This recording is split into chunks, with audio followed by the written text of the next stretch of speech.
Dirinci, saudara. Kalau saya mau sebutkan panjang, saya di sini menyebutkan kesimpulannya saja, ringkasannya. Di dalam Islam ringkasannya. Kalau mau lihat pemimpin, perhatikan nih Bapak Ibu, sebentar lagi pemilu nih. Mau yang soal legislatif atau presidennya, perhatikan baik-baik. Kalau milih pemimpin, minimal ada 3 hal yang mesti diperhatikan. Ada berapa hal? Ada 3 hal yang mesti diperhatikan. Yang pertama, ikutin saya sama-sama. Yang pertama, surah. Yang pertama, surah. Yang kedua, sarirah. Yang kedua, sarirah. Yang ketiga, sirah. Yang ketiga, sirah. Tadi yang pertama apa? Surah. Yang pertama apa? Surah. Yang kedua, sarirah. Yang ketiga, sirah. Apa maksudnya 3 hal yang diperhatikan, Habib? Yang pertama, surah. Kalau memilih pemimpin, lihat surahnya, lihat fisiknya, saudara. Karena disyaratkan dalam fikih pemimpin itu harus mampu mengemban amanat, menjalankan tugas. Makanya di dalam fikih nggak sah pemimpin tertinggi sebuah negara kalau dia buta. Nggak boleh, saudara, karena dia nggak mampu menjalankan tugas. Atau dia tuli, nggak boleh, saudara. Bagaimana mau dengarkan rakyatnya? Atau dia dalam keadaan badannya udah nggak bisa bergerak. Orang udah sesrut di atas kursi roda, mau jadi presiden, saudara. Boro-boro mengurusin rakyat, ngurusin dirinya aja nggak bisa dia. Betul atau tidak? Jadi itu yang pertama diperhatikan kata ulama, surah. Pilih pemimpin, lihat surahnya, lihat fisiknya, yang mampu menjalankan amanat, insya Allah. Yang kedua, sarirah. Lihat sarirahnya. Apa maksudnya sarirah di sini, Habib? Sarirah itu sebetulnya artinya hati. Tapi yang dimaksud sarirah di sini adalah kepribadiannya, saudara. Karena kepribadian itu keluarnya dari hati. Kepribadian, apanya yang dilihat dari kepribadian, Habib? Yang pertama, kalau milih pemimpin, lihat berimankah dia sama Allah. Karena milih pemimpin kafir hukumnya haram. Yang kedua, lihat bertakwa nggak dia sama Allah. Sholat nggak dia? Jangan-jangan nggak bisa sholat. Jangan-jangan nggak sholat. Perhatikan sholatnya dia. Perhatikan dia di puasa Ramadan atau tidak. Bisa baca Quran atau tidak. Ini mau mimpin 200 juta lebih umat Islam, masa nggak bisa baca Quran? Kalau di dalam Islam syaratnya bukan sekedar bisa baca Quran, harus mujtahid dalam ahkam, saudara. Udahlah itu susah kejauhan, ada ulama. Tapi seenggaknya bisa baca Quran, nggak dia lihat, saudara. Mau nggak punya pemimpin nggak bisa baca Quran? Mau atau tidak? Lihat itu, saudara, pertimbangkan.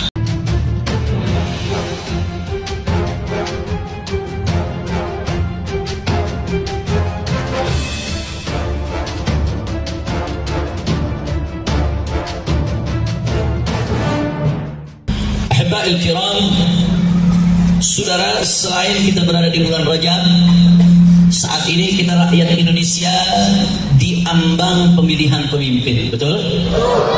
Tentunya kita semua ingin keadaan negeri makin baik, saudara. Maka Al-Imam Qutbul Irsyad wa Ghawthul Ibad wal Bilad, Al-Habib Abdullah bin Alawi bin Muhammad Al-Haddad, pengarang Ratibul Haddad, di dalam kitabnya Al-Fusul Al-Ilmiyah wal Usul Al-Hikamiyah, beliau mengatakan bahwasanya rijalul alam arba'ah wa ala salahihim wa istiqamatihim yaduru salahuhu wa istiqamatuhu.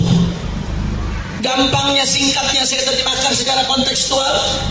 Kalau mau negeri makin baik, kalau mau bangsa makin baik, kalau mau keadaan dunia makin baik, maka harus ada 4 golongan, saudara.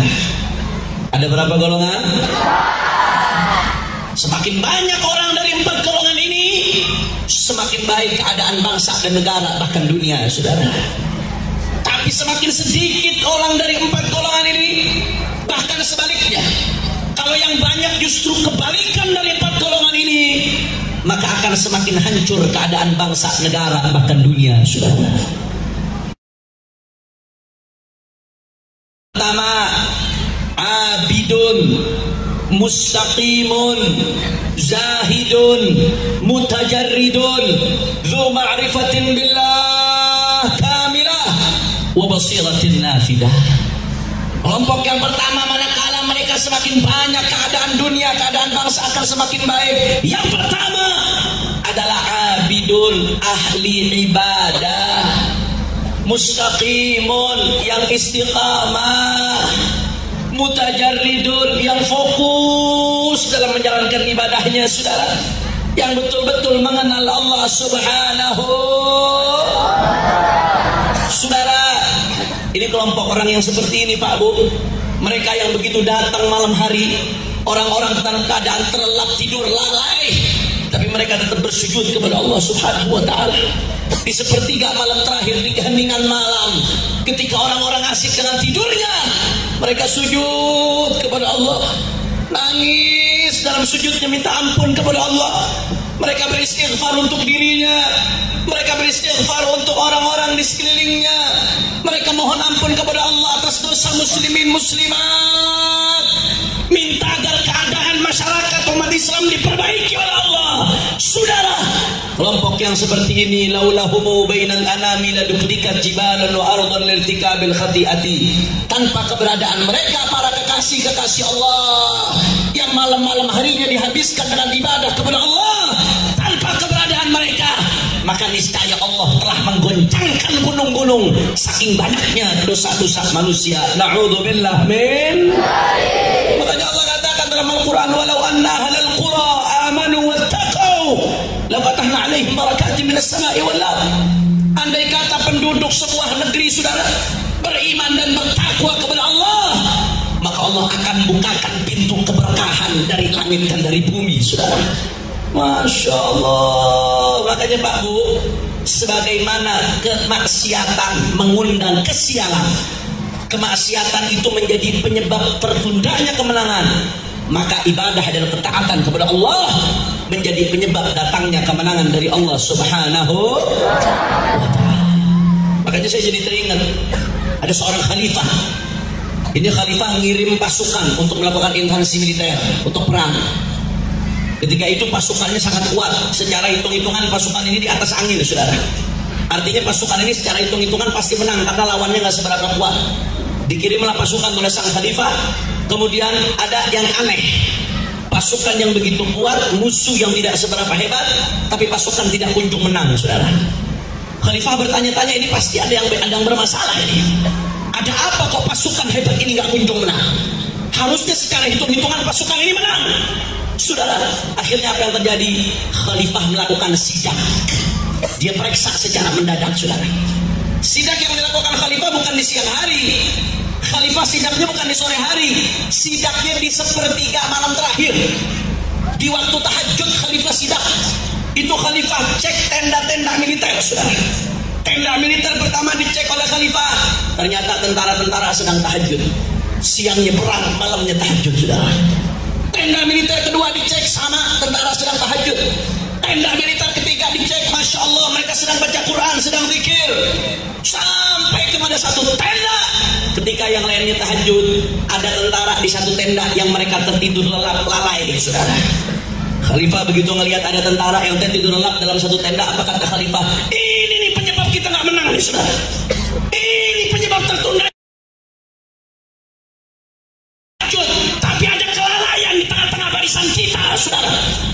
Masya Allah, akhirnya Khalifah bangunkan itu pasukan, dibangunkan itu pasukan oleh Khalifah, disuruh tahajud. Beberapa hari kemudian diperiksa, dikontrol ibadahnya. Saudara, apa yang terjadi?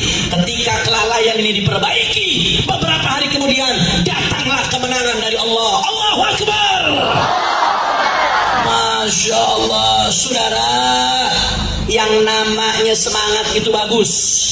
Semangat dalam perjuangan itu harus. Kita diajarkan oleh guru kita ketika berjuang untuk memompa semangat, meneriakkan takbir Allahu Akbar, untuk menanamkan dalam hati kita yang maha besar adalah Allah, yang lain kecil, saudara. Tapi dalam perjuangan modal semangat saja tidak cukup. Kita butuh mendekatkan diri kepada Allah, karena kemenangan kita bukan dari semangatnya kita, saudara, bukan dari banyaknya jumlah kita, tapi kemenangan kita datangnya dari Allah Subhanahu. Ini bin Athaillah As-Sakandari sahibul hikam. Di dalam mana ketaatan menyebabkan datangnya rahmat dan kemenangan dari Allah, sebaliknya kemaksiatan itu menyebabkan datangnya kesialan, saudara. Kemaksiatan itu menyebabkan tertundanya kemenangan. Makanya jangan sampai ada di antara kita yang semangat berjuang, meneriakkan diri Allahu Akbar, tapi sholat subuhnya masih kesialan, saudara. Bagaimana mau dapat pertolongan Allah?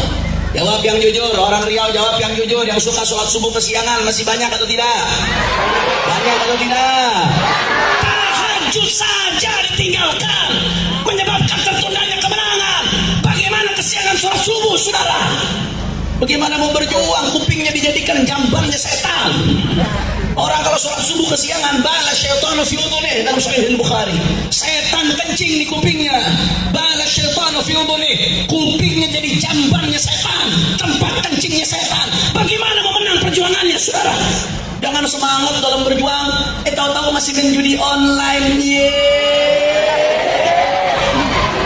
Semangat berjuang, tapi masih pacaran. Kacau tidak? Kacau tidak? Kacau tidak? Semangat perjuangan harus dipompa, tapi harus dibalai dengan inabah kepada Allah, kembali kepada Allah Subhanahu.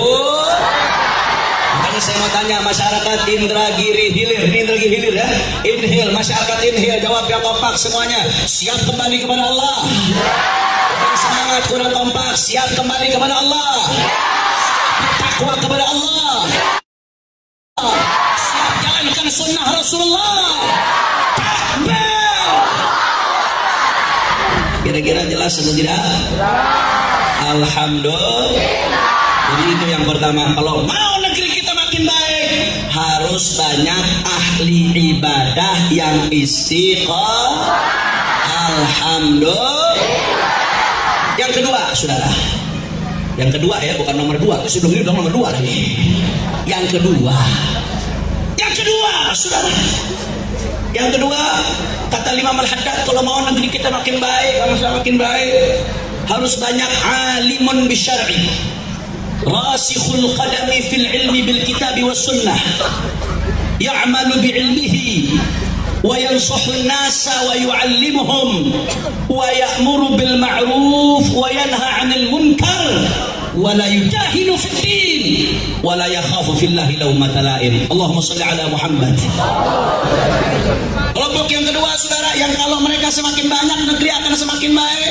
Siapa kelompok yang kedua? Kata Imam Al-Haddad, alimun bisyar'i, harus banyak ulama. Ulama bukan sekedar pakaiannya ulama. Kadang-kadang sekarang, orang zaman sekarang tolak ukur ulama bukan keilmuannya, bukan baca kitabnya, bukan pendidikannya. Tolak ukur ulama viralnya, saudara. Makin viral, makin didengar omongannya. Makin viral, makin dianggap ulama. Padahal yang viral belum tentu alim. Berapa banyak orang viral dianggap sebagai penceramah ulama, tapi cara cebok istinja yang benar saja tidak bisa, saudara.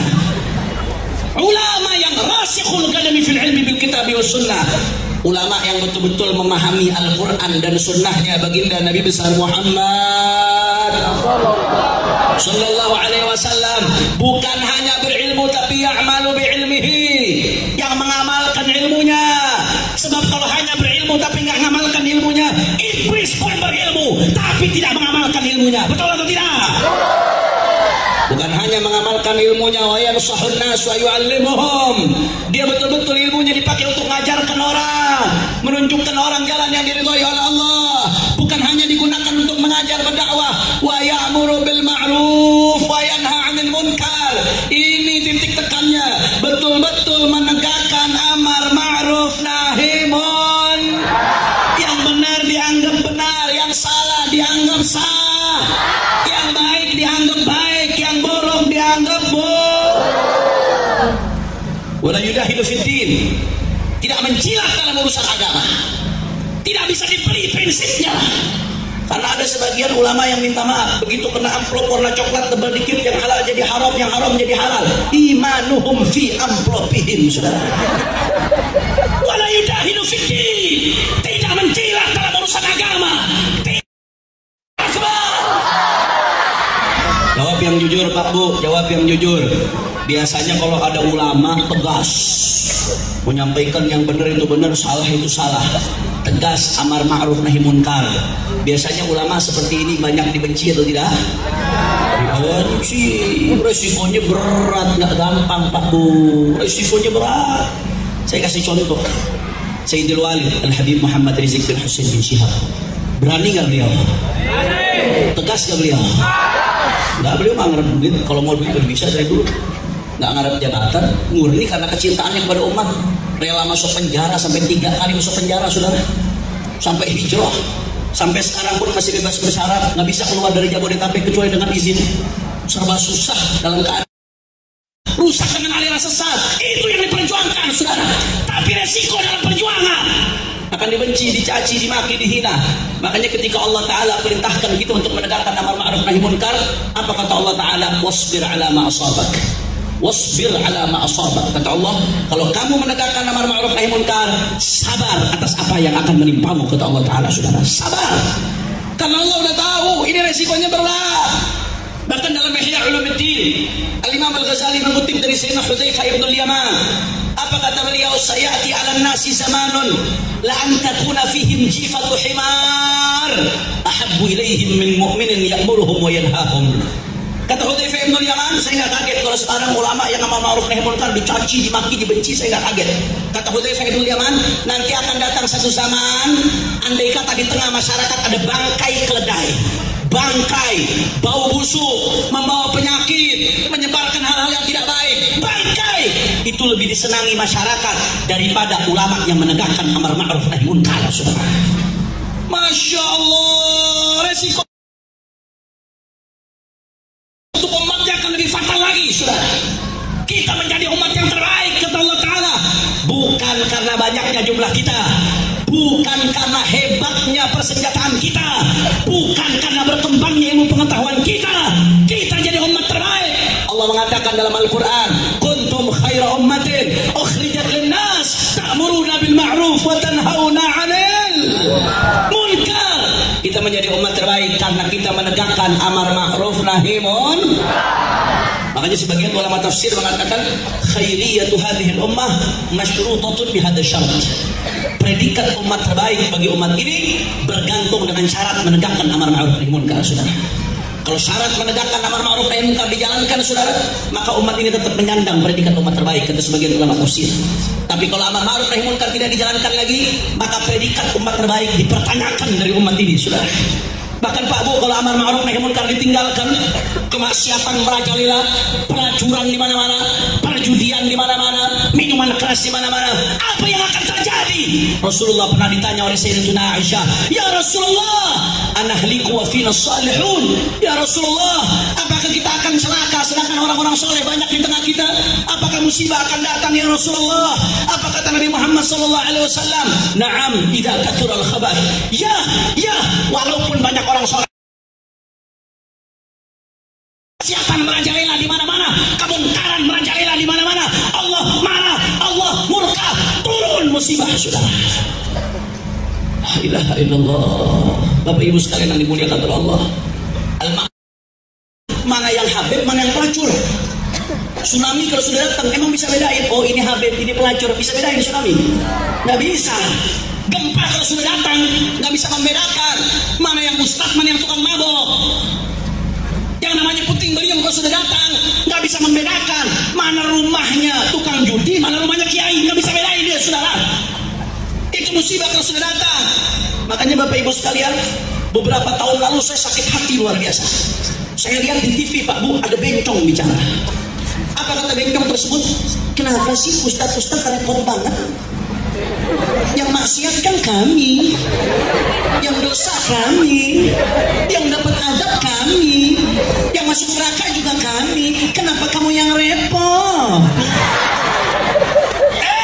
Yang maksiat memang kau, yang dosa memang kau, yang diazab memang kau, yang masuk neraka memang kau. Tapi engkau maksiat terang-terangan. Kalau Allah murka, Allah marah, turun musibah, semuanya kena, semua bencong.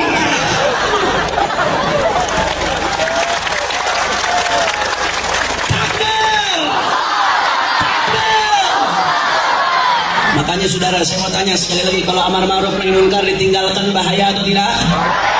Kurang kompak, kurang semangat. Amar ma'ruf nahi munkar ditinggalkan bahaya atau tidak? Ya, amar ma'ruf nahi munkar diabaikan bahaya atau tidak? Siap ikut ulama yang menegakkan amar ma'ruf nahi munkar? Siap berjuang bersama ulama? Siap dukung perjuangannya ulama?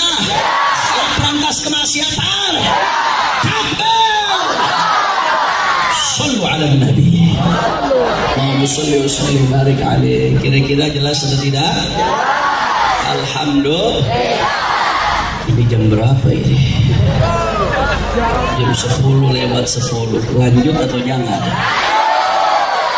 Ini kalau jam 10 lewat 10 gini di Jakarta, bencong yang tadi ngomong udah tobat ini sudah. Kalau orang Riau jam 10 lewat 10 masih tabligh akbar, lanjut. Masih semangat ngaji? Yakin? Betul. Saya mau dengar dulu semangatnya orang Riau. Semua angkat tangannya. Allahu Akbar. Allahu Akbar. Allahu Akbar. Sallu ala nabi. Allahumma salli wa sallim wa barik alaihi. Alhamdulillah. Yang keberapa sekarang? Yang ketiga. Tadi yang pertama apa? Kalau mau negeri kita baik harus banyak ahli ibadah yang istiqomah. Ini dicatat semuanya. Jadi pulang dari sini semuanya bawa ilmu. Insya Allah. Saya paling nggak suka kalau ceramah pulang umat nggak bawa apa-apa. Kalau kita menyampaikan dakwah pulang harus ada bekal yang dibawa oleh umat untuk sampai akhir hayatnya. Insya Allah. Jadi tadi yang pertama kalau mau negeri kita harus baik. Kalau negeri kita mau baik. Istiqomah. Yang kedua harus banyak ulama yang menegakkan amar ma'ruf nahi. Alhamdulillah. Yang keberapa sekarang? Yang ketiga. Yang ketiga bukan nomor 3 Ustaz ya. Yang ketiga. Yang ketiga. Saudara, kalau negeri ini mawai kata Imam Al-Haddad harus ada ghaniyun saleh. Harus banyak orang kaya yang soleh, yang mengumpulkan hartanya dari cara yang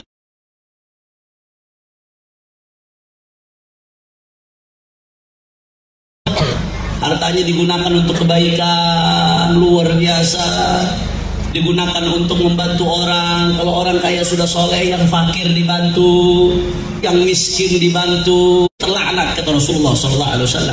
Dunia adalah kaljifah. Dunia itu seperti bangkai, saudara. Itu dunia. Cuma orang gila yang mau berebut bangkai, saudara. Tapi kalau dunia berada ni'mal malu saleh lirrajul saleh. Sebaik-baiknya harta yang saleh yang berada di tangannya orang saleh. Orang saleh. Ni'mal malu saleh lirrajul saleh. Kalau sudah harta ada di tangannya orang saleh luar biasa. Itu akan memberikan dampak besar di dalam perbaikan masyarakat, perbaikan bangsa, perbaikan negara, perbaikan umat. Kata Imam Al-Haddad, tapi sebaliknya. Sebagaimana orang kaya yang soleh pengaruhnya sangat positif buat umat, begitu juga sebaliknya. Kalau orang kaya zalim, saudara, ya Allah. Kalau orang miskin zalim, nggak bisa ngapa-ngapain, saudara. Udah miskin, zalim pula dia, saudara. Apa yang dia mau berbuat? Tapi kalau sudah orang kaya zalim, ngumpulkan hartanya pakai uang yang haram, digunakannya untuk yang haram. Orang kaya kalau sudah zalim, uangnya banyak, siapapun bisa dia beli. Habibnya bisa dibeli, ustadznya bisa dibeli, kiainya bisa dibeli. Itu bahayanya orang kaya yang zalim. Kalau begitu orang kaya zalim bahaya atau tidak? Makanya kayak sekarang kaya, mereka bukan pejabat, mereka bukan penguasa, tapi mereka bisa berkuasa atas penguasa, saudara. Itu di berbagai belahan dunia, di banyak negara saat ini terjadi fenomena yang disebut dengan istilah oligarki. Sekelompok orang kaya yang kalau kata anak muda zaman sekarang yang kekayaannya nggak ngotak, saudara. Bisa beli segala sesuatu dengan uangnya. Negara dibeli, pejabat dibeli, hukum bisa dirubah-rubah, dipengaruhi sesuai dengan kepentingannya.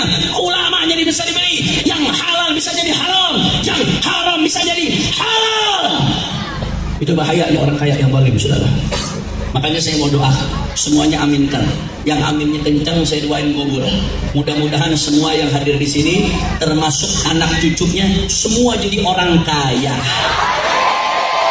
yang soleh, dan panjang umur, sehat walafiat. Semakin banyak orang dari 4 golongan ini, negeri semakin baik, betul? Yang pertama ahli ibadah yang istiqomah. Yang kedua adalah ulama yang menegakkan amar ma'ruf. Yang ketiga orang kaya yang soleh. keempat sekarang, yang dampaknya paling luar biasa. Siapa yang keempat?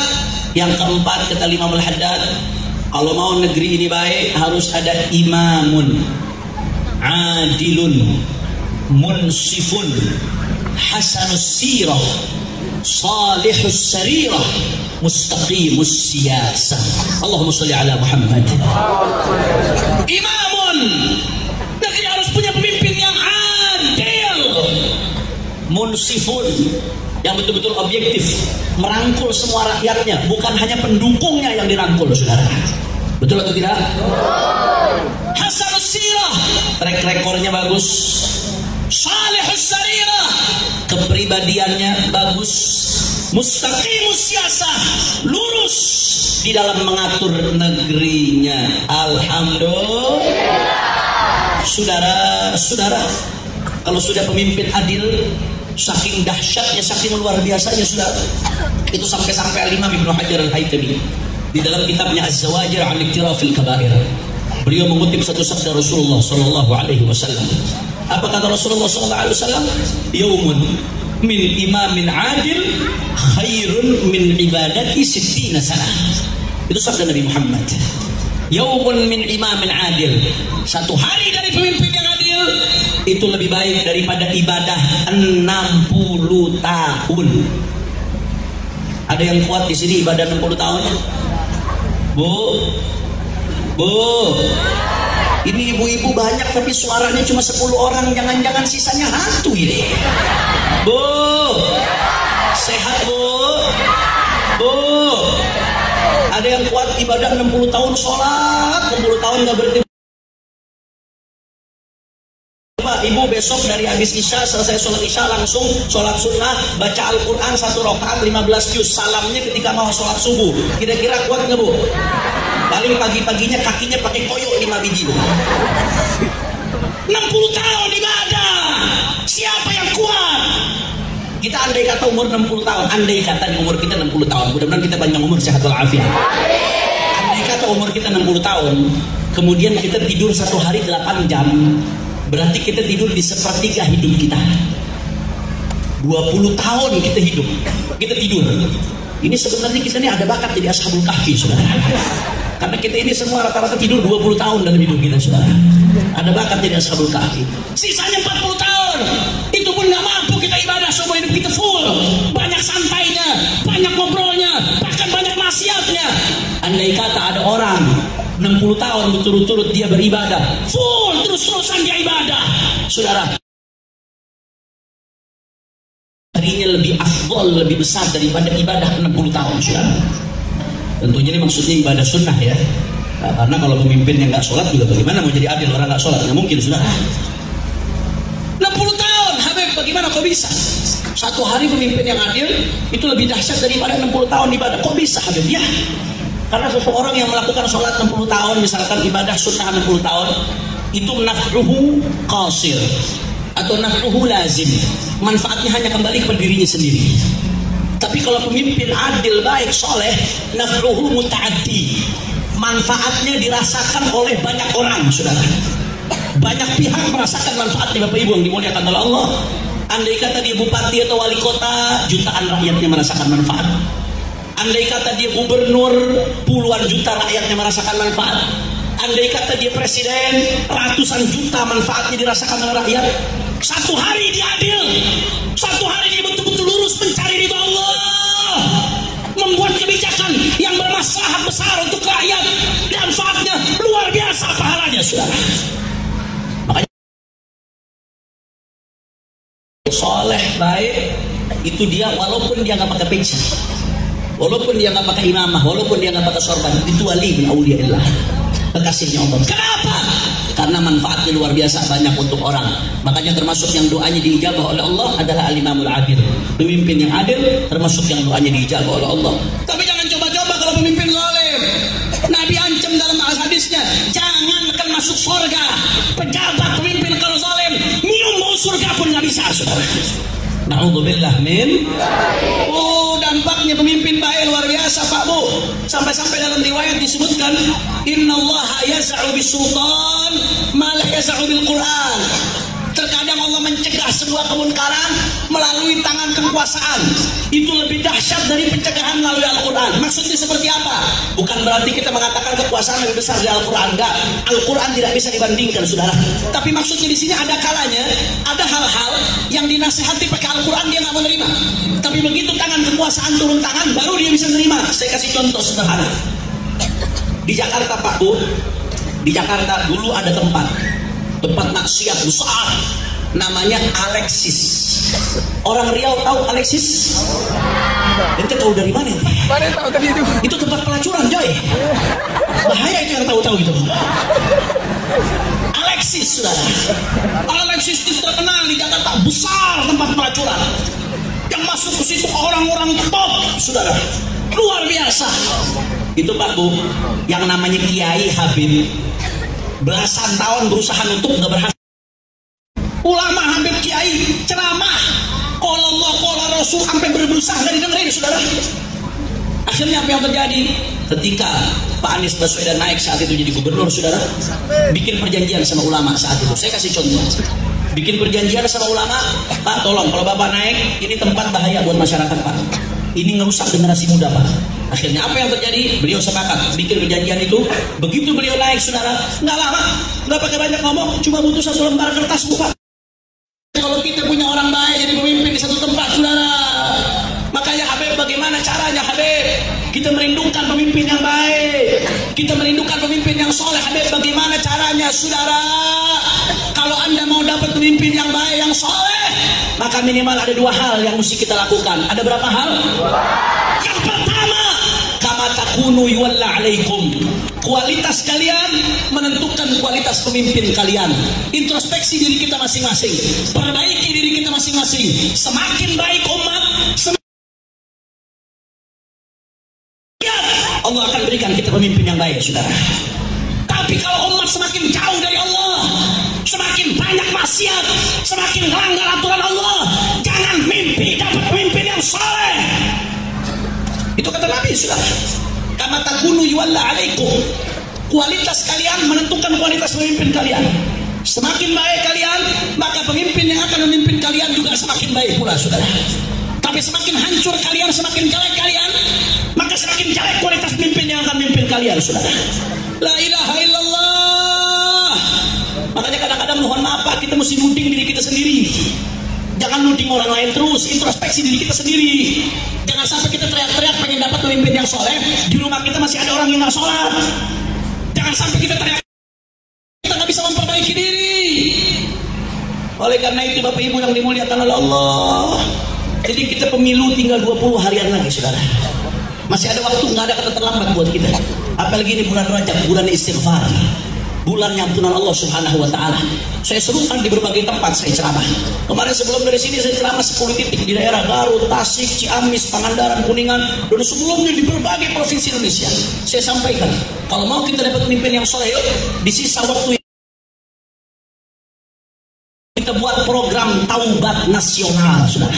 Kalau kita lakukan program taubat nasional, seluruh dari kita rakyat Indonesia, khususnya umat Islam, introspeksi diri, istighfar, mohon ampun, perbaiki keadaan dirinya, perbaiki keadaan keluarganya, maka insya Allah Allah akan berikan kita pemimpin yang soleh, insya Maka sebelum saya lanjutkan ceramah saya, ayo sama-sama kita taubat, kita kembali kepada Allah, kita istighfar, mohon ampun atas dosa-dosa yang kita pernah lakukan. Mudah-mudahan berkat istighfar dan taubat Allah berikan kita pemimpin yang saleh insyaallah. Mudah-mudahan taubat kita diterima oleh Allah Subhanahu wa Ta'ala. Mudah-mudahan dosa-dosa kita diampuni oleh Allah. Mudah-mudahan sampai kita husnul khatimah, kita nggak melakukan dosa lagi, kita nggak jatuh dalam maksiat lagi. Amin ya rabbal, amin ya rabbal. Kira-kira jelas atau tidak? Insya Allah. Itu yang pertama. Jadi kalau mau negeri kita baik, yang pertama dari bawah ke atas. Perbaikannya dari bawah ke atas. Kama taqulu yuwalla alaikum. Kualitas kalian menentukan kualitas pemimpin kalian. Kalian akan mendapatkan pemimpin yang kualitasnya seperti kualitas kalian. Semakin kita baik, semakin kita diberikan pemimpin yang baik oleh Allah Subhanahu.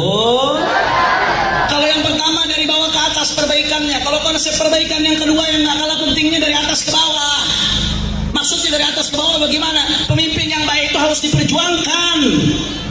Makanya dalam syariat disebutkan apa? Wa wajibun nasbul imamil adli bisyar'i fa'lam la bihukmil aqli. Ngangkat pemimpin yang adil itu wajib. Itu berarti kalau ada pemimpin yang baik, yang adil, lantas kita malah ngangkat yang fasik, saudara, haram hukumnya, saudara. Makanya kalau mau negeri kita baik, kita umat Islam khususnya yang mayoritas di negeri ini harus sadar dalam milih pemimpin. Jangan sampai kita milih pemimpin, mohon maaf, gara-gara fanatisme golongan. Mentang-mentang golongan saya, walaupun dia fasik tetap didukung, saudara. Hati-hati, Anda tanggung jawab di hadapan Allah. Jangan sampai kita milih pemimpin, mohon maaf, gara-gara banyak balehonya, saudara. Jangan sampai kita milih pemimpin, mohon maaf, gara-gara duit.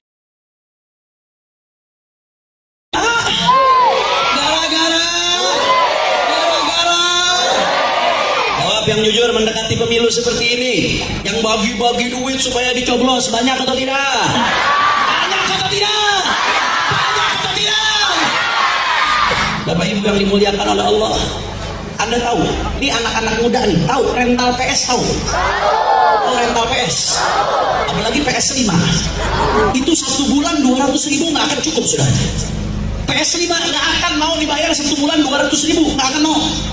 Ini ada orang Muslim ngaku umat Nabi, milih pemimpin dikasih 200.000, seneng ye, sorry ye. Kacau tidak? Kacau tidak? Bagaimana negeri kita baik? Masya Allah, saudara, ibadallah yang dimuliakan oleh Allah Subhanahu wa ta'ala, saudara. Rasulullah ancam dalam hadis riwayat Sahihul Bukhari. Di dalam Sahihul Bukhari Rasulullah mengatakan bahwasanya salatun la yukallimuhumullah yaumal qiyamah wa la yuzakkihim wa lahum adzabun alim. Ada 3 golongan kata Rasulullah yang tidak akan diajak bicara oleh Allah nanti di hari kiamat, dan Allah tidak akan menzakkihim, tidak akan mensucikan mereka dari dosa-dosanya. Wa lahum adzabun alim, dan mereka mendapatkan azab yang pedih. Siapa 3 golongan tersebut?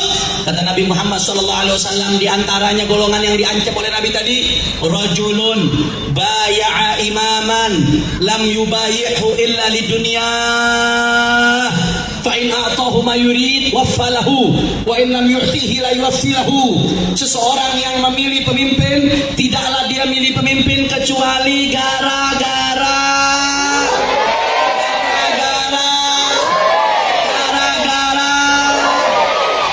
ditanya, kamu milih yang mana? Wanipiro. Fainatahu mayurid lam yuwaffa waffalahu. Kalau dikasih duit baru milih, kalau nggak dikasih duit nggak mau milih. Ini bukan hanya untuk umat, ini ancaman Nabi termasuk buat ulama, termasuk buat habibnya, termasuk buat kiainya. Kadang-kadang dia nggak ngasih saya apa-apa, mau ngapain saya milih? Dia nggak ngasih saya apa-apa, mau ngapain saya dukung? Bukan soal ngasih atau nggak ngasih, mana yang terbaik buat rakyat, betul atau tidak? Bahkan Nabi ancam, ar-rashi wal murtashi finnar, yang nyogok dan yang disogok dua-duanya di neraka. Ya Allah, gara-gara duit 200.000 mau masuk neraka. Sorry kacau tidak? Saudara, catat baik-baik omongan saya, bapak-bapak, ibu-ibu, renungkan baik-baik apa yang saya omongkan. Itu kalau ada pemimpin, entah presiden kah, atau calon gubernur kah, atau calon bupati wali kota kah, atau calon DPR RI kah, DPRD kah, DPRD provinsi, daerah, DPD RI, calon apapun, kalau dia naiknya dengan cara nebar duit kemana-mana, semakin banyak yang dia keluarkan ketika nyalon, maka begitu jadi korupsinya semakin besar, saudara. Betul atau tidak? Karena nggak ada orang mau bagi-bagi duit gratis. Orang pasti mikir bagaimana caranya balik modal. Makanya banyak Pak Bu, nih musim-musim gini nih caleg, begitu kalau ada yang udah ngeluarkan duit gede tapi kalah, banyak yang masuk rumah sakit jiwa. atau tidak? Miknya mati ini, tersinggung mik jangan-jangan ini. Betul atau tidak? Makanya banyak yang begitu udah keluarkan duit besar tapi nggak menang, banyak yang masuk rumah sakit jiwa. Bingung bagaimana caranya mengembalikan modal. Orang semakin banyak money politik, semakin banyak mengeluarkan uang, semakin banyak sogok sana sogok sini, korupsinya akan semakin besar nanti kalau jadi, saudara. Na'udzubillah min. Makanya jangan sampai kita mendukung orang-orang yang melakukan money politik. Jangan sampai kita mendukung orang-orang yang melakukan politik uang. Kalau kata KPK, Pak Bu, politik uang itu adalah akarnya korupsi. Kenapa? Akhirnya mikir bagaimana caranya balik modal, akhirnya banyak yang korupsi. Itu baru balik modal, belum bicara untung, saudara. Orang kalau sudah keluarkan modal besar, yang dipikirkan untung, Ustaz. Cari modal, cari untung luar biasa daripada korupsi. Na'udzubillah min. Makanya saya mau tanya masyarakat Riau, jawab yang kompak, siap berantas politik uang? Siapnya kayaknya nggak ikhlas sih. Kalau saya jawab siap, nanti sayang ada 200.000 datang pagi-pagi serangan fajar katanya. Siap berantas politik uang? Orang kompak, siap berantas politik uang? Siap tidak nyoblos pejabat-pejabat yang akan bagi-bagi uang? Siap untuk ambil uangnya, jangan coblos orangnya? Wah, kacau ini.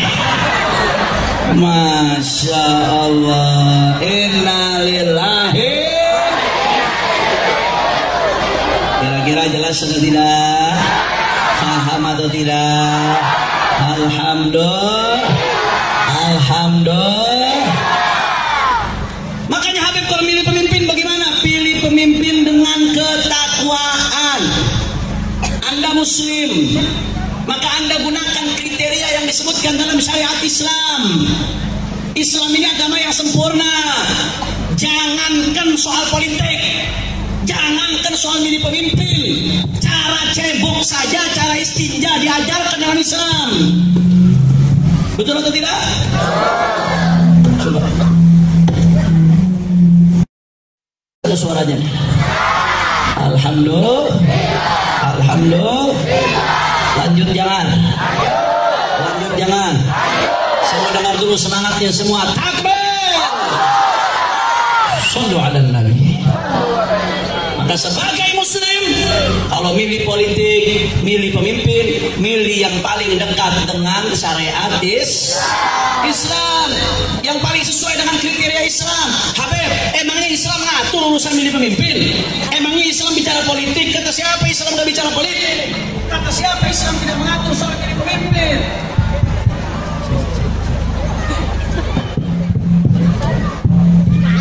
Ini jangan-jangan di dalam speakernya ada PKI ini, saudara.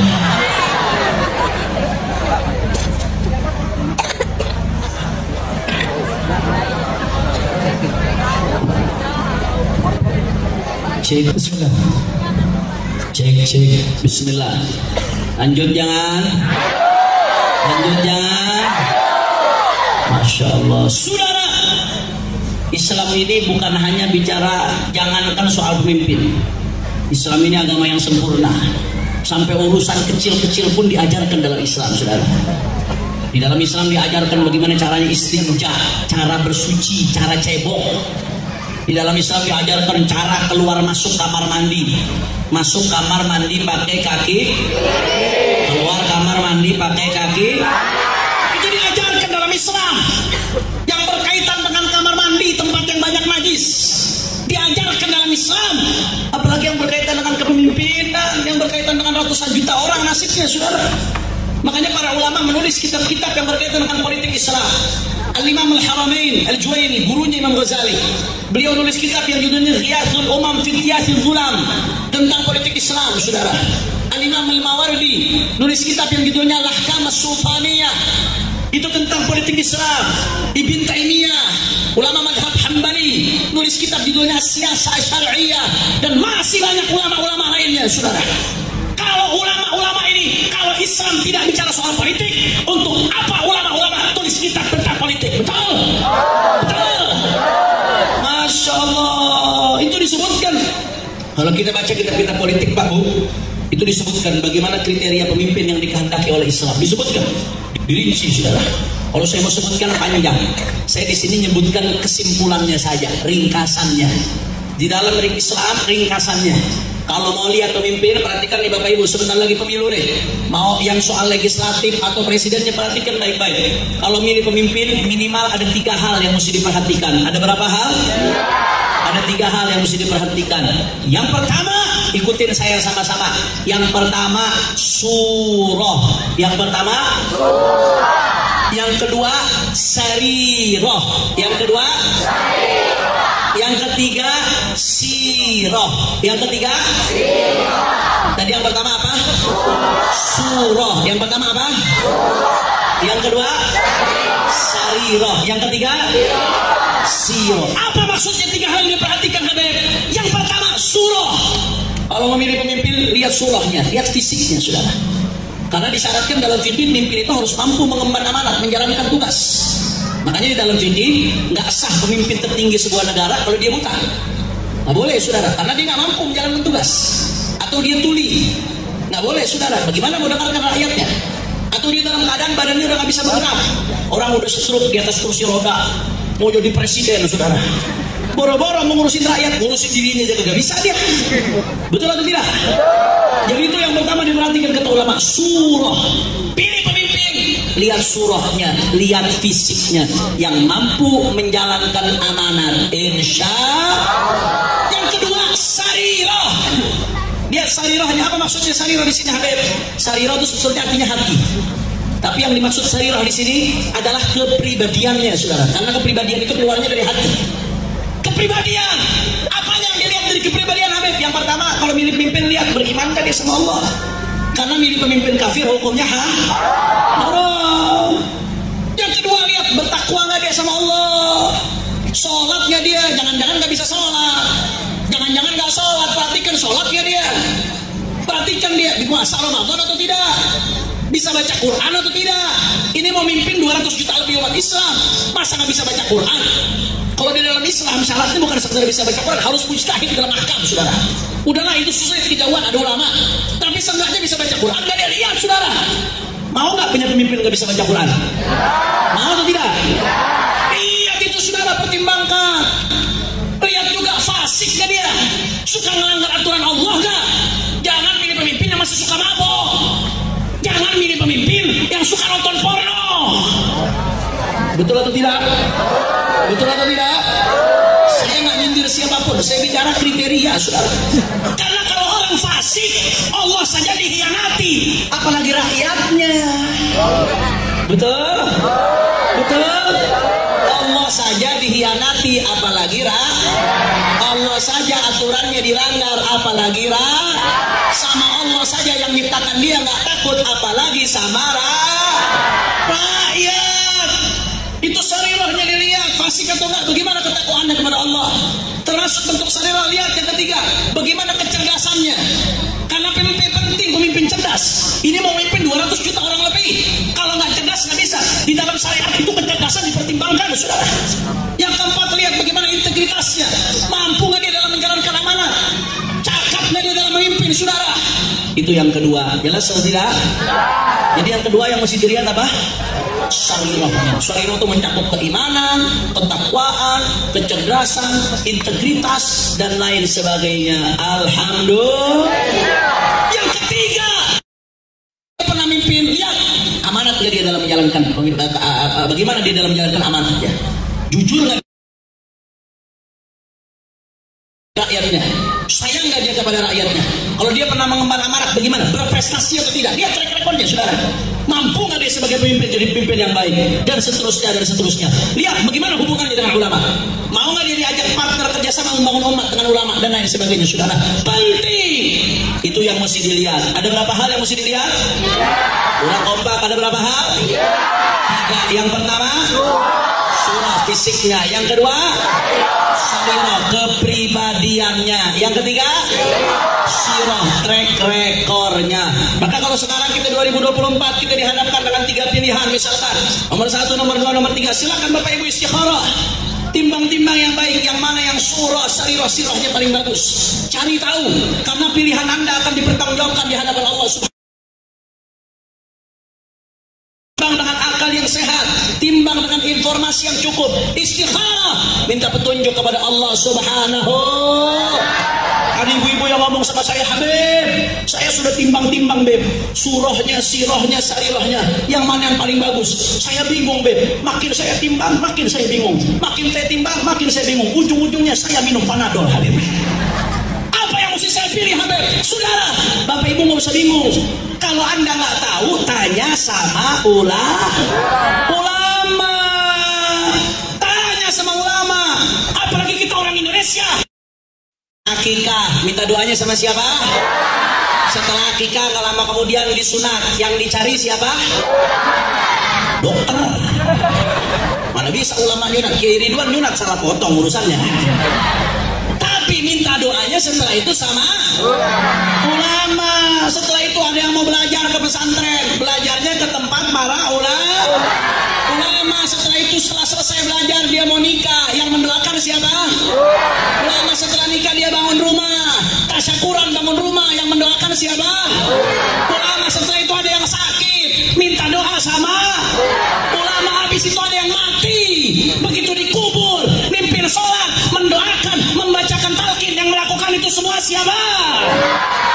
Dari lahir sampai mati yang dicari ulama. Giliran milih pemimpin, ulamanya dibuang, yang diambil 200.000.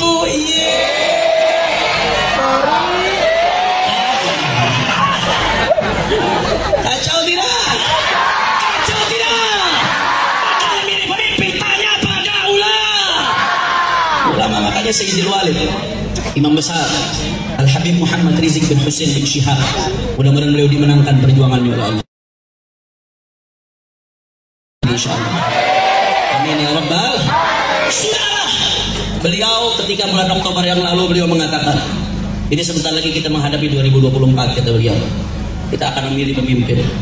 Ini menentukan nasib bangsa ke depan, kata beliau. Maka nggak boleh kita memilih pemimpin atas dasar kebencian. Bangsa ini terlalu besar untuk digadaikan dengan kebencian, saudara. Nggak boleh kita milih pemimpin karena dasar hawa nafsu. Bangsa ini terlalu besar untuk digadaikan dengan hawa nafsu, saudara. Maka bagaimana cara memilih pemimpin, kata beliau? Yang tepat, ulama harus bermusyawarah. Karena kalau ulama berpandangan hanya sendiri saja, mungkin pandangannya bisa salah kalau sendiri. Tapi bermusyawarah, ma tasyawara qaumun illa hudu li arsyadil umur. Tidaklah sebuah kaum bermusyawarah kecuali Allah berikan petunjuk dengan perkara yang terbaik. Manadima manistasyar, tidak akan menyesal orang yang bermusyawarah. Akhirnya diadakan yang namanya ijtima ulama, Bapak Ibu sekalian. Ijtima ulama dan tokoh nasional 18 November 2023 diadakan di Sentul Az-Zikro, pimpinan almarhum Ustadz Kiai Haji Muhammad Arifin Ilham. Diadakan di situ, dihadiri hampir 1.000 ulama dari Sabang sampai Merauke. Di antara yang hadir saat itu, ulama-ulama yang hadir, di antaranya saudara, waktu itu ulama yang hadir adalah Habib Umar Abdul Aziz dari bin Syahab, Umar Abdul Aziz bin Syahab Palembang, guru daripada habaib ulama yang ada di Palembang. Dan masih banyak ulama-ulama yang hadir, hampir 1.000 ulama dari Sabang sampai Merauke yang hadir, saudara. Untuk apa mereka hadir? Terpenting yang dimusyawarahkan ini ke depan ada 3 calon pemimpin. Nomor 1, nomor 2, nomor 3. Tentunya semua pasti punya sisi positif, betul atau tidak? Kita nggak boleh buta. Semua punya sisi positif. Dan tentunya semua juga punya sisi negatif, karena nggak ada yang sempurna, betul atau tidak? Maka tugas kita para ulama bermusyawarah untuk melihat di antara 3 calon ini mana yang paling kriterianya mendekati kriteria yang disebutkan syariat, mana yang surah, sarirah, sirahnya paling baik. Di antara 3 ini mana yang paling besar maslahatnya buat umat, mana yang paling kecil kemudaratannya buat umat, saudara. Di antara 3 ini mana yang paling besar sisi positifnya, mana yang paling kecil sisi negatifnya, saudara. Musyawarah para ulama di situ. Musyawarah para ulama di situ luar biasa. Dari pagi Pak Bu, hampir 1.000 ulama. Dari pagi jam 8 pagi sampai jam 9 malam mereka bermusyawarah untuk menentukan mana yang terbaik. Bahkan nggak sampai di situ, saudara. Para ulama ini mengatakan kita ini dukung-mendukung bukan karena pengen nyari duit. Bahkan kita kalau sudah mau kampanye, kita yang ngeluarin duit. Kita dukung-mendukung bukan karena pengen nyari kursi, nyari jabatan, tapi karena kita pengen memperjuangkan kemaslahatan umat. Maka apa yang terjadi kata para ulama, ini nggak bisa begini saja. Harus ada poin-poin perjanjian kepada calon yang akan didukung di kemudian hari. Itulah yang disebut dengan fakta integritas atau yang disebut dengan kontrak politik. Poin-poin perjanjian, kalau calon yang akan didukung nanti menang, dia harus menjalankan poin-poin tersebut. Isi poin-poinnya nggak berkaitan dengan pribadi, isi poin-poinnya nggak berkaitan dengan kelompok, isi poin-poinnya berkaitan dengan kemaslahatan umat dan kemaslahatan NKRI. Alhamdulillah. Apa saja isi poin-poinnya Habib? Di antaranya kita minta supaya NKRI dan Pancasila betul-betul dijaga. Bagus atau tidak? Yang kedua, kita minta supaya betul-betul jangan sampai PKI bangkit lagi. Bagus atau tidak? Yang ketiga, kita minta supaya revolusi akhlak ditegakkan. Tidak boleh di Indonesia ada nilai-nilai yang bertentangan dengan ketuhanan yang Maha Esa. Bagus atau tidak? Yang berikutnya, apa contoh nilai bertentangan dengan Tuhan Maha Esa? LGBT, prostitusi, judi, itu yang bertentangan dengan nilai-nilai ketuhanan Maha Esa. Di antara contohnya, saudara, kita minta supaya itu diberantas. Bagus atau tidak? Kita minta supaya betul-betul ada keadilan sosial. Jangan sampai yang kaya makin kaya, yang miskin makin miskin. Nggak sampai di situ, saudara. Kita minta supaya hukum ditegakkan dengan adil. Jangan sampai hukum tajam ke bawah, tumpul ke atas. Nggak sampai di situ, saudara. Di perjanjian itu juga kita minta supaya semua penista agama wajib dihukum. Agama apapun tidak boleh dihina di negeri ini. Bagus atau tidak? Masya Allah. Dan masih banyak lagi yang berkaitan dengan pendidikan Islam, berkaitan dengan lain sebagainya, saudara. Akhirnya apa yang terjadi? Setelah ulama bermusyawarah, ulama hampir 1000 ulama dari Sabang sampai Merauke bermusyawarah dari pagi jam 8 pagi sampai jam 9 malam itu bermusyawarah. Mereka adu argumen, mereka adu pandangan, mereka saling mengemukakan dalil dan lain sebagainya.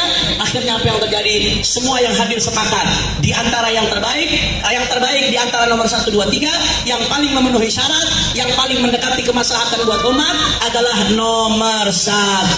Alhamdulillah. Tapi nggak sampai di situ, Pak. Ulama-ulamanya mengatakan kita nggak mau dukung nomor 1, harus tanda tangan dulu karena kita nggak ada urusan sama nomor 1, saudara. Nggak ada urusan, tanda tangan dulu. Akhirnya Pak Anies Baswedan, Pak Muhaimin Iskandar tanda tangan. Bahkan beliau menambahkan di salah satu debatnya, Pak Anies mengatakan apa? Kalau dia jadi presiden, dia akan usut kasus pelanggaran HAM KM 50 sampai tuntas. Nah, sampai di situ dia mengatakan yang namanya LGBT nggak akan pernah dilegalkan di Indonesia. Bagus atau tidak? Terus Caimin juga mengatakan dia akan berantas judi online. Bagus atau tidak? Masya Allah, tabarakallah. Saudara, dengan ditandatanganinya fakta integritas, dengan selesainya istimewa ulama, bahkan di bawah komando Imam Besar Al-Habib Rizik Syihab, istimewa ulama dengan ini resmi mendukung Anies Baswedan Muhaimin Iskandar sebagai presiden 2024, saudara. Takbir!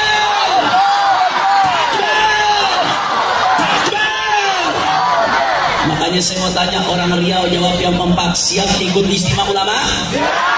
Bukan hanya istimewa ulama, dai kebanggaan orang Riau, Ustadz Abdul Somad. Setelah dia tanda tangan fakta integritas, Abdul Somad tanya, itu udah tanda tangan atau belum fakta integritas? Setelah resmi tanda tangan fakta integritas, istimewa ulama mengumumkan daripada pendukungan, Ustadz Abdul Somad pun menyatakan dukungan. Alhamdulillah. Siap ikut hasil istimewa ulama? Orang semangat, siap ikut hasil istimewa ulama? Siap patuh hasil istimewa ulama? Perjuangkan hasil istimewa ulama. Berarti besok 14 Februari orang Riau kalau nyoblos presiden nomor berapa? Kurang kompak, nomor berapa? Coba yang ikut hasil istimewa ulama angkat tangannya. Yang ikut Ustadz Abdul Somad ikut hasil istimewa ulama angkat tangannya. Semua. Takbir!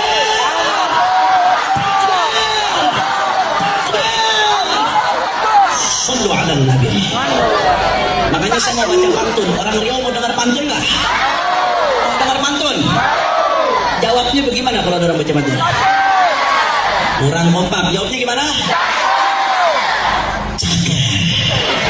Jawabnya gimana? Kurang keras. Jawabnya gimana? Coba saya tes dulu ya. Belajar kitab di Pondok Azkia. Bisa? Tapi nanti terakhir ngomongnya jangan cakar. Terakhir ketika saya sebutkan presiden, semua angkat tangannya, telunjuknya sambil teriak Allahu Akbar. Bisa? Bisa? Bisa? Main bola di Kebayoran Lama. Kurang kompak, kurang semangat. Main bola di Kebayoran Lama. Jangan lupa ikut turnamen. Kami patuh Istimewa Ulama 2024 Anies Presiden.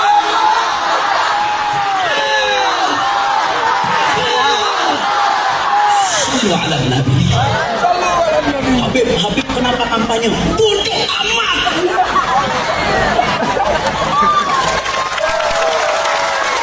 Masya Allah, saudara. Saya kalau mau hidup enak, saya nggak perlu begini-begini. Saya saat ini status saya di 19 titik yang berbeda-beda. Saya ceramah hampir tiap hari, tidur aja kurang, saudara.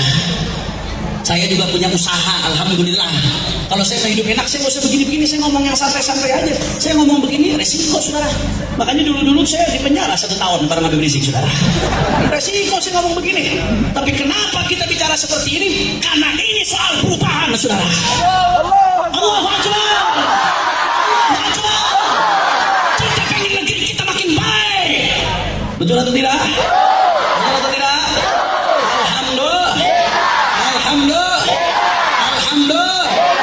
Masya Allah, tapi tetap buka. Walaupun kita punya pilihan ikut Istimewa Ulama, tetap walaupun ada perbedaan, tetap jaga kedamaian, jaga ketertiban, jaga sopan santun, jangan saling caci maki, jangan saling menghina, tetap saling menghargai, tetap jaga tetap jagaan, tetap jagaan.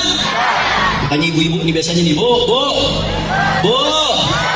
ibu-ibu ini kalau beda pilihan sama laki biasanya ngamuk ibu-ibu deh. Bu, sehat bu,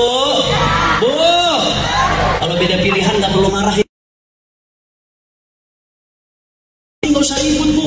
Ibu milih Anies Baswedan, suami milih Muhaimin Iskandar, nggak usah berantem bu. Betul atau tidak? Nggak usah ribut, kita jaga kedamaian, jaga ketertiban, yang penting jaga NKRI. Insya kira-kira jelas atau tidak? Jelas atau tidak? Maka kita kembali ke pembahasan kita. Kalau mau negeri makin baik harus ada berapa kelompok? Yang keempat harus berapa kelompok?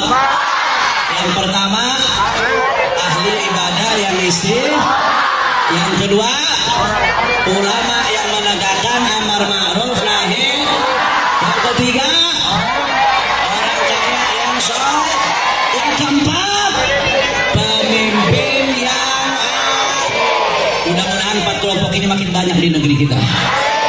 Mudah-mudahan insya Allah kita doakan kita anak cucu keturunan kita jadi masuk dalam 4 kelompok ini insya Allah. Amin ya Allah. Amin ya Allah. Amin ya Allah. Ya Rabbal. Ya Rabbal. Ya Rabbal. Akhir sama-sama kita baca sholawat. Karena sudah jam 11 saudara, saya harus balik karena saya penerbangan pertama dari sini ke bandara. Masya Allah, lewati gunung, lewati lembah, sungai mengalir indah ke samudra seperti Ninja Hattori saudara. Masya Allah, jauh dari sini ke bandara, Bim. Luar biasa. Kalau saya ulur-ulur lagi, urusannya nggak sampai ke bandara nanti, terlambat pesawatnya. Karena hampir 7 jam Ustaz ya, 5 jam lebih dari sini bandara. Walaupun kata Ustaz ini semalam supirnya ngalahin supir Medan katanya. Luar biasa. Kita terakhir kita sama-sama baca sholawat. Kita niatkan sambil baca sholawat, kita niatkan mudah-mudahan Allah juga berikan kemenangan untuk saudara-saudara kita di Palestina. Amin.